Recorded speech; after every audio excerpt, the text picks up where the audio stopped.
যুব সমাজের উদ্যোগে আজকের এই ওয়াজ মাহফিল অনুষ্ঠানে উপস্থিত হয়েছেন আমাদের সর্বজন শ্রদ্ধেয় ব্যক্তি মুরাপাড়া ইউনিয়ন পরিষদের সাবেক চেয়ারম্যান এবং নারায়ণগঞ্জ জেলা বিএনপির সম্মানিত সাধারণ সম্পাদক আলহাজ গোলাম ফারুক খোকন সাহেব আমাদের মাঝে উপস্থিত হয়েছেন।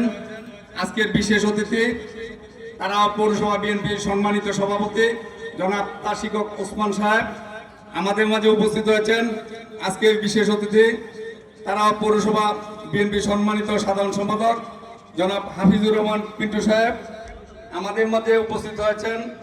তারা পৌরসভা যুবদলের সিনিয়র যুগ্ম আহ্বায়ক জনাব হাসান ইমাম বাবুল আমাদের মাঝে উপস্থিত হয়েছেন।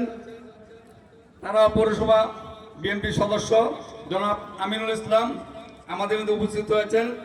বিশিষ্ট শিল্পপতি সাবেক মেয়র জনাব মাহবুবুর রহমান খান সাহেবের সম্মানিত